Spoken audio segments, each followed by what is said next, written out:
Are you living a meaningful life? Well, the data shows something very simple. Money cannot buy meaning. People in rich countries do not feel more meaning in life than people in poor countries. But there is one thing that really does matter: work. So, as a career counselor, let me ask you, are you enthusiastic about your work? Yes?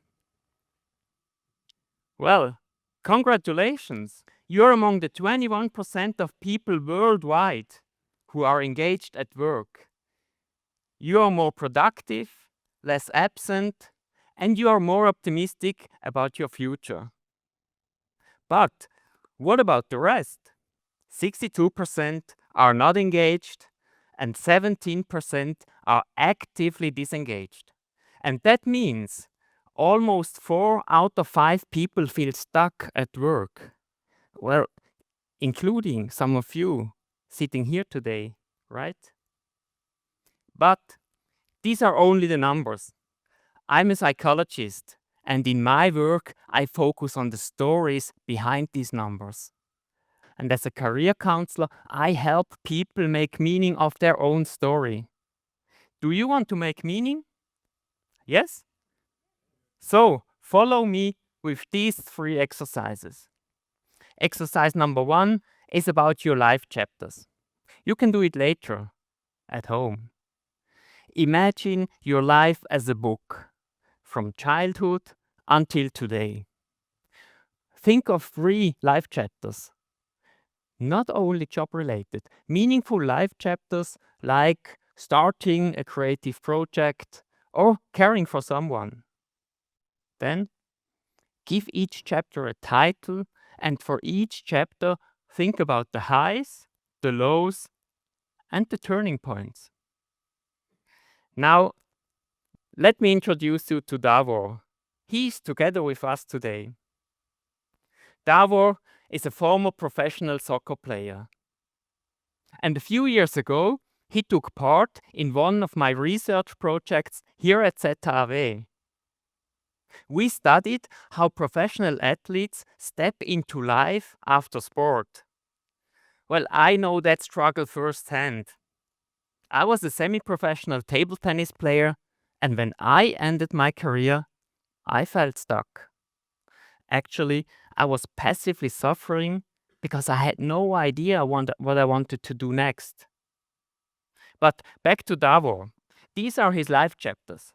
Chapter 1, he titled Wishing for More Support. Davor grew up as the child of migrant parents. He did not always get the support he hoped for. He learned that working hard is more important than asking for help. Chapter 2 was his chapter as a soccer player, full of drive. As a professional athlete, he pushed himself very hard. Even injuries did not stop him. His motto was, "What does not kill me makes me stronger." But deep inside, he felt something was missing. He wished for more lightness to balance the pressure. Chapter 3, stuck in the corporate world. After his career in sports, Davor became a team leader in customer service. He still worked very hard.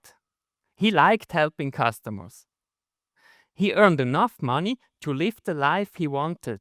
But as a manager, he never saw the customers.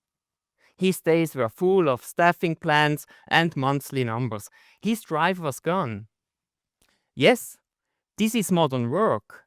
You can like your job, and still you can think like you are running in a hamster wheel.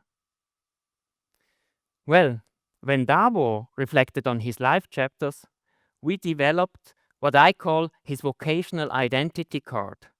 The ID card brings everything together: the challenging life themes someone is facing, the strength, the interests, and the advice that guides them toward the next chapter.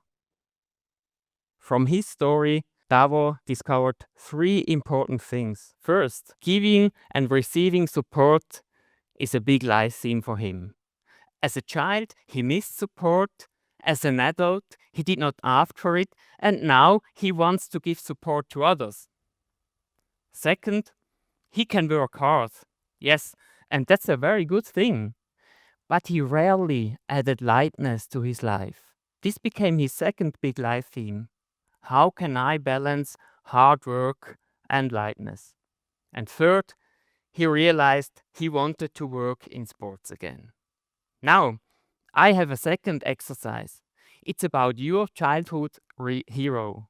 We can do it together, right here. Think back to your childhood. Who was your childhood role model? It can be someone you knew, a comic character, or a famous person. Now, ask yourself, why did you admire this person? What did you like about your childhood hero? Let's go back to Davor. His childhood role model was He-Man, the cartoon character of the 80s. And here is how he described He-Man. Strong, kind-hearted, together with his sword and with his green tiger, He-Man gets extra power to fight evil. And here is Davor today. No green tiger, but a partner by his side. And you can already see some similarities, right? Well, when Davor reflected on He-Man, he added two things to his ID card. First, his own kindness is a strength he can use at work. And second, he also gets extra power when he works together with a partner. So his advice to himself was very simple. Do it together. And with the help of his ID card, Davor left his customer service job. He started his own business, and guess what? He did it together with a partner. He became a personal trainer to help other people fight their own evil, their doubts, their fears, their unhealthy habits. Now, think of your childhood role model. Have you already developed some of their qualities? If yes, do what Davor did and bring these qualities into your own life story. I have a third exercise for you. It will help you shape your next chapter. You see 6 images. Choose one image as your favorite image. And now, think of a very short story. A beginning, a middle, and an end. Davor chose the scooter. And in his story, he rides through the city of Zurich, passing cars stuck in traffic. Yes, he's exposed to rain and cold, but he is not stuck. He's flexible, fast, and free to choose his own route. Davor then placed the scooter in the middle of his ID card. For him, the scooter stands for lightness on his way to his self-employment. Flexible, fast, following his own route. And this became the second piece of advice to himself. Choose your route.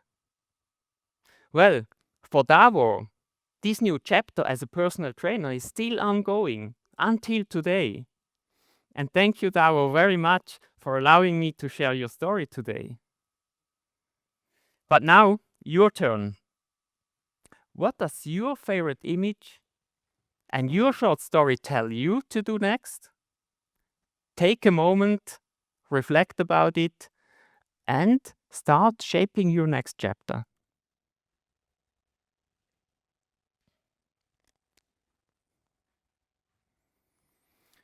Of course, most of the people do not end up in their perfect dream job. Right now, AI and robots are changing the world of work almost overnight, sometimes for the better, sometimes for the worse. My own work as a researcher and career counselor is changing too. Chatbots want to do what I do. And honestly, no one can say for sure what our jobs will look like in a few months or years. And no statistic can tell us. And this is exactly why meaning making is so important. Meaning making is not about wish fulfillment. Meaning making is not about creating a perfect life. It is about connecting your past to your present and your future. And it is about giving your life a sense of unity and purpose. Mark Savikas, a leading voice in our field, says, when you learn what really matters, you can turn passive suffering into active mastery. For me, after my life in sport, becoming a career counselor turned my struggle into something very meaningful. I can now help people make meaning. So if you feel stuck, stop running faster in the hamster wheel. Stop chasing the next job title. Instead, tune in, find out what really matters, and then begin your next chapter. Your loved ones, your community, and your culture, they all influence what meaning could be. But the final word, this is yours. You are the author. So go write your story. Thank you.